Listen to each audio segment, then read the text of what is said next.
kalat lang po ito sa ating bansa mga bossing.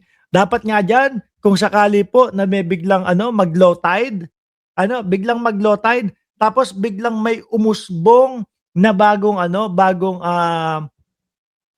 tawag dun, bagong pulo o bagong isla, ipadala na lang dun lahat ng DDS. Total naman ang mga bukang bibig ng mga DDS, ihiwalay sila. Hihiwalay na kaya yang mga yan? Talaga 'pag kapagka nakakuha o kaya sakali may barko, 'di ba? Isakay lahat isakay lahat 'yan, sama-sama sila, magkakaugali ho sila mga boss chief amo, sir. Ngayon, paano ko ba uumpisahan yung ibang mga topic natin? Kasi madami ho mga kababayan, eh. Madami po. Eto halos lahat sa ay hindi, dito muna tayo kay Boss Ruben Padilla, 'no? Kay Boss Ruben Padilla mga bossing, na superhero po ng mga DDS mga kababayan. Uunahan ko na kayo, nakita lang po namin ito, 'no, sa Facebook. Nakita lang po namin ito sa social media mga kababayan. So ang ginawa namin, ini-screenshot namin at pagkatapos kinuha namin yung mismong detalye. Ngayon, 'no, sasabihin ko sa inyo, hindi ko sigurado kung ito ba ay talagang sinabi ni Robin Padilla, ano po, dito kay Erwin Tulfo or baka pinag-iinit lang nung, kung sino man ang nag-post nito, ayan nakalagay Metro News, 'no, Dispatch, 'no, pinag-iinit lang yung sitwasyon upang makakuha ng maraming views mga kababayan at makakuha ng madaming, revenue sa Facebook. Ang sinabi ho dito mga boss chief amo, sir, "Try me, unahin mo ako." 'No, kung talagang matapang kang hinayupak ka. Doon medyo ako na doon ako medyo napatanong ho mga kababayan. Si Robin Padilla ba although alam natin mahina ang kokote, 'no, ay magsasalita ba against o versus dito kay Erwin Tulfo with matching hinayupak ka? Sabi ko parang hindi, baka hindi naman gano'n, ah, baka hindi naman gano'n kayang sabihin kahit papaano ni Robin Padilla. Kahit papaano may paggalang po. Ngayon, binasa ko yung kabuuan ho mga bossing. Sabi ni BG Badyola, "Tae ng boy silly, nakaka-high blood." Oh, eto po yung kabuuan.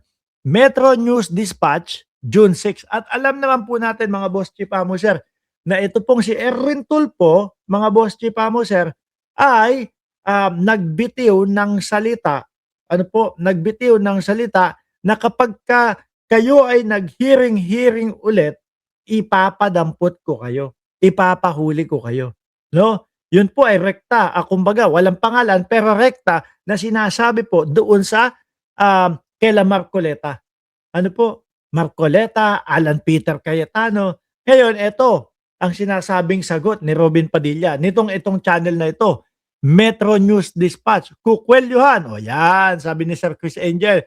Look, naglabas ng pahayag si Senador Robin Padilla matapos magbigay ng pahayag si Erwin Tulfo na kung magsasagawa ng pagdinig ang Cayetano Black ay uutusan niya ang OSAA at kung hindi ito uubra ay siya mismo ang kukwelyo at magbibitbit kay Senate President Alan Peter Cayetano. No? Palabas. Meron pa hindi ako, baka na-miss ko po. Meron bang sinabi si Erwin Tulfo na kapagka hindi umubra, ako ang magkukuwelyo tapos hahatakin ko palabas o bibitbitin ko palabas itong si Alan Peter Cayetano. Ang narinig ko lang po kasi mga kababayan is yun lang pong sinabi na ipapaaresto. Yun lang po yung narinig ko mga boss chief amo, sir. Kaya medyo sabi ko, hindi kaya gawa-gawa lang itong mga dinagdagan na lang, 'no, inexage na lang upang sa gano'n mas makakuha sila ng views. Ngayon, sabi dito, sabi ni Senator Robin Padilla, "Try me. Unahin mo ako kung talagang matapang kang hinayupak ka." 'No? Ang taong matapang hindi ngawa ng ngawa, ginagawa niya lang, mag-utos ka pa sa OTSA, huwag na, gawin mo ng diretso, kwelyuhan mo na agad.